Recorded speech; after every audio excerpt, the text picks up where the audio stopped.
بسم اللہ الرحمن الرحیم۔ معزز خواتین و حضرات، السلام علیکم ورحمۃ اللہ وبرکاتہ۔ رب کائنات کی پاکیزہ کتاب قرآن مجید انسانی عقل کو ورطۂ حیرت میں مبتلا کر دینے والی کتاب ہے۔ انسان جب اس کا مطالعہ کرتا ہے، اس کی ورق گردانی کرتا ہے، تو انسان سوچ میں مبتلا ہو جاتا ہے کہ رب کائنات ہمیں یہاں سمجھانا کیا چاہتے ہیں۔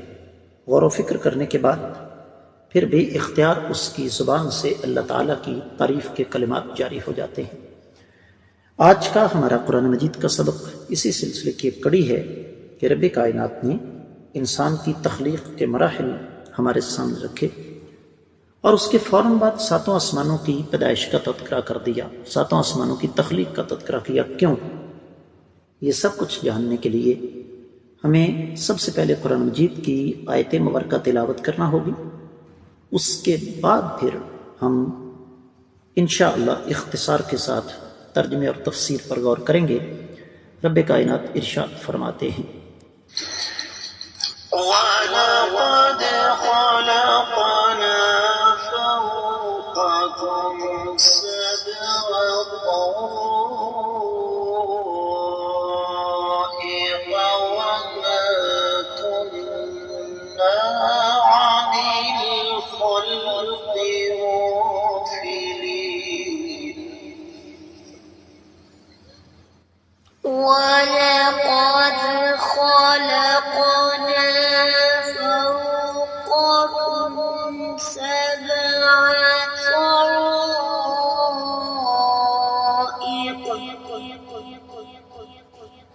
وَمَا كُنَّا عَنِ الْخَلْقِ غَافِلِينَ۔ معزز خواتین و حضرات، رب کائنات کی پاکیزہ کتاب قرآن مجید پارہ ہے 18واں، سورہ مبارکہ کا نام المؤمنون، اور آیت ہے 17 جو ہم نے کل شروع کی، لیکن وقت کی قلت کے باعث تفسیر ابن کثیر تک محدود رہے۔ آج ہم دیگر کتب تفسیر کی روشنی میں اس کا جائزہ لیں گے، لیکن سب سے پہلے اس کا بامحاورہ ترجمہ۔ رب کائنات فرماتے ہیں: ہم نے تمہارے اوپر 7 آسمان بنائے ہیں اور ہم اپنی مخلوق سے بے خبر یا غافل نہیں ہیں۔ معزز خواتین و حضرات، اہل علم نے سب سے پہلے ایک مناسبت ذکر کی جو ہمارا اصل موضوع ہے، اور یہ مناسبت ذکر کرنے والی ہستی کا نام ہے امام ابو حیان۔ وہ فرماتے ہیں کہ جب رب کائنات نے انسان کی تخلیق کا تذکرہ کیا، پھر اپنے انعامات کا تذکرہ شروع کر دیا، اور ان میں سے پہلا انعام یہی ہے کہ ہم نے تمہارے اوپر اے لوگو 7 آسمان پیدا فرمائے جو ایک دوسرے کے اوپر ہیں۔ امام ابن جریر، امام قرطبی، بالکل اسی طرح امام رسعنی، امام علوسی اور مادی قریب میں امام شنقیطی ارشاد فرماتے ہیں کہ العرب تسمی کل شیء فوق شیء طریقۃ۔ جب ایک چیز دوسرے کے اوپر رکھی جائے نا، تو اس کو عربوں کے ہاں طریقۃ کا لفظ استعمال کرتے ہیں عرب۔ اور آسمانوں کو 7 طرائق اس لیے کہا گیا کہ یہ ایک دوسرے کے اوپر ہیں۔ امام ماوردی نے بھی اسی بات کا جزم فرمایا ہے، اور یہ مضمون آگے سورہ ملک میں آ رہا ہے، تیسری آیت مبارکہ: الذی خلق 7 سماوات طباقا۔ اللہ تعالیٰ وہ ذات بابرکات ہیں جنہوں نے 7 آسمان طباق ایک دوسرے کے اوپر نیچے پیدا فرمائے۔ پھر سورہ نوح کی 15ویں آیت مبارکہ ہے: الم تروا کیف خلق اللہ 7 سماوات طباقا۔ اور اگلی بات یہ ہے: وما كنا عن الخلق غافلین۔ اہل علم یہ لکھتے ہیں، خاص طور پر معزز خواتین حضرات، امام ابو حیان، امام بقائی نظم الدرر میں، اور پھر امام شنقیطی اضواء البیان میں، امام ابن جریر، اسی طریقے سے امام زجاج معانی القرآن و اعرابہ میں، اور امام مکی الہدایہ الی بلوغ النہایہ میں، اور بھی بہت ساری تفسیر کی کتابیں ہیں۔ اختصار کے پیش نظر یہاں میں ان کا تذکرہ نہیں کرنا چاہتا کہ مفہوم یہ ہے کہ ہمارا علم ساری کی ساری مخلوق پر محیط ہے۔ یہ کیسے ہو سکتا ہے کہ ہم کسی کو پیدا فرمائیں اور اس سے غافل ہو جائیں یا اسے بھول جائیں؟ بلکہ ہم اس کی حفاظت بھی کرتے ہیں، اس کے تمام امور کی تدبیر بھی کرتے ہیں، اس کا خیال بھی رکھتے ہیں، اور اس کا ایک سب سے بڑا ثبوت یہ ہے کہ رب کائنات نے آسمانوں کو اس انداز سے پیدا کیا کہ یہ زمین پر گر نہیں سکتے۔ اس مناسبت سے پھر اہل علم کچھ آیات مبارکات لے کر آئے، جن میں سے میں صرف 2 آپ کے سامنے رکھوں گا۔ سورۃ الانعام 59ویں آیت مبارکہ، وَيَعْلَمُ مَا فِي الْبَرِّ وَالْبَحْرِ وَمَا تَسْقُطُ مِنْ وَرَقَةٍ إِلَّا يَعْلَمُهَا وَلَا حَبَّةٍ فِي ظُلُمَاتِ الْأَرْضِ وَلَا رَطْبٍ وَلَا يَابِسٍ إِلَّا فِي كِتَابٍ مُبِينٍ۔ رب کائنات خشکی اور سمندر میں ایک ایک چیز کو جانتے ہیں، گرنے والے ایک ایک پتے کو اللہ تعالیٰ جانتے ہیں، زمین کے اندھیروں میں ایک رائی کا جو دانہ ہے اس کو بھی جانتے ہیں، خشک اور تر ایک ایک چیز اللہ کے ہاں لوح محفوظ میں لکھی ہوئی ہے۔ سورہ یونس 61ویں آیت مبارکہ، وَمَا يَعْزُبُ عَنْ رَبِّكَ مِن مِثْقَالِ ذَرَّةٍ فِي الْأَرْضِ وَلَا فِي السَّمَاءِ وَلَا أَصْغَرَ مِن ذَلِكَ وَلَا أَكْبَرَ إِلَّا فِي كِتَابٍ مُبِينٍ۔ آپ کے رب سے ایک ذرہ بھی زمین و آسمان کا چھپا ہوا نہیں ہے، نہ اس سے چھوٹا اور نہ اس سے بڑا، ہر چیز اللہ ملک العلم رب الجلال والاکرام کے پاس لکھی ہوئی ہے۔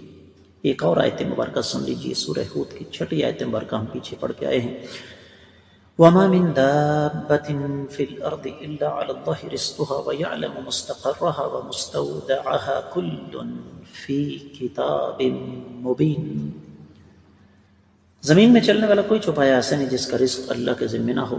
اللہ تعالیٰ اس کے ایک ایک ٹھکانے سے واقف ہیں، ہر چیز اللہ تعالیٰ کے پاس لوح محفوظ میں لکھی ہوئی ہے۔ معزز خواتین و حضرات، اگر تھوڑا سا غور کیا جائے تو یہ اللہ تعالیٰ کی طرف سے ایک چیلنج ہے۔ میرے اللہ نے یہ اپنی توحید اور اپنی وحدانیت کے نمونے ہمارے سامنے رکھے ہیں کہ بتاؤ، زمین و آسمان کو پیدا کرنے والا اللہ کے سوا کوئی اور ہے؟ جواب بالکل نہیں۔ کیا ان کی تدبیر کرنے والا کوئی ہے؟ بالکل نہیں۔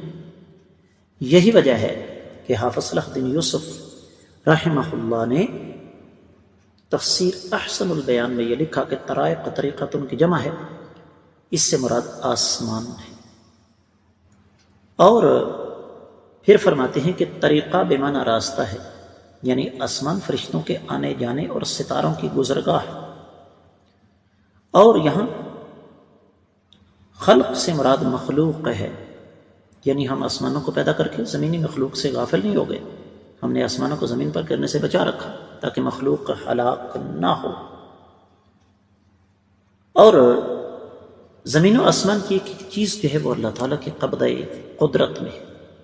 یہی وجہ ہے کہ جب ہم وحدت و تفسیر کا مطالعہ کرتے ہیں تو انہوں نے خاص طور پر یہ بات لکھی کہ رب کائنات نے آسمان پیدا فرمائے، اور آسمان پیدا فرما کر آسمانوں کو بارش کا ایک ذریعہ بنایا، انسان کو پیدا کیا، پانی پیدا کیا، نبات الارض زمین پیدا کی، اس کے اوپر سرسبز و شاداب خوراک کا بندوبست کیا، باغات، پھل، درخت، اور پھر جنات، چوپائے، کشتیاں، یہ سب کچھ کیا ہے؟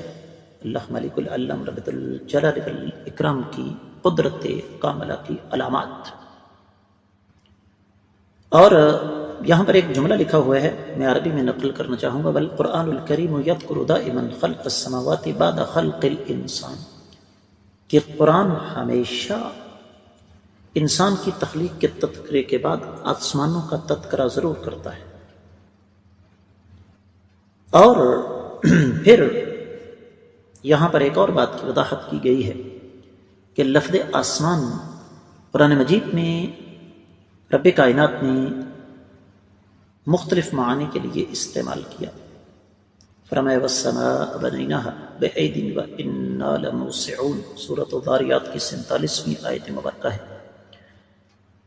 کہ ہم نے آسمان کو بنایا اپنے ہاتھوں سے اور ہم اس کو وسعت عطا فرمانے والے ہیں۔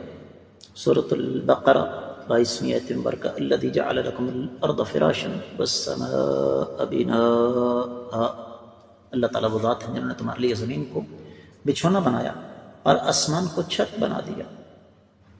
اور سورہ الطلاق کی آیت مبارکہ گزر چکی ہے، اللہ الذی خلق 7 سماوات ومن الارض مثلہن۔ پھر فرماتے ہیں کہ آسمان علماء کے نزدیک فلک ہے، اور فلک سے مراد وہ اجرام فلکی ہیں جس کے اندر چاند، سورج، ستارے اپنے محور کے ارد گرد گھومتے ہیں، اور یہ اللہ مالک العلم رب الجلال والاکرام کی وسیع کائنات کی ایک چھوٹی سی جھلک ہے جہاں تک انسان پہنچ سکا۔ بات کو اختتام کی طرف لے جاتے ہوئے معزز خواتین و حضرات، آخری ایک تو گزارش آپ کی خدمت میں رکھنا چاہوں گا، اور وہ یہ کہ رب کائنات نے یہاں دراصل ہمیں سمجھایا ہی ہے کہ ہم نے آسمانوں کو انسانوں کے فائدے کے لیے پیدا فرمایا، ہم ان کی مصلحتوں سے بے خبر نہیں ہیں، بلکہ جو ہماری حکمت کا تقاضا ہے اس کے مطابق ہم ہر چیز کو چلا رہے ہیں۔ ہم نے آسمانوں کو ایسے ہی پیدا فرمایا جیسے ہماری قدرت کاملہ تھی، ان کے معاملات کو ہم نے بذات خود اپنے قابو میں رکھا، اور پھر ظاہر بات ہے ہم اپنی ایک ایک مخلوق سے باخبر ہیں۔ معزز خواتین و حضرات، اس کے ساتھ ہی اس آیت مبارکہ کی مختصر تفسیر مکمل ہوتی ہے۔ آپ لوگوں سے خصوصی طور پر دعاؤں کی درخواست کروں گا۔ آج کے سبق سے اجازت دیجیے۔ السلام علیکم ورحمۃ اللہ وبرکاتہ۔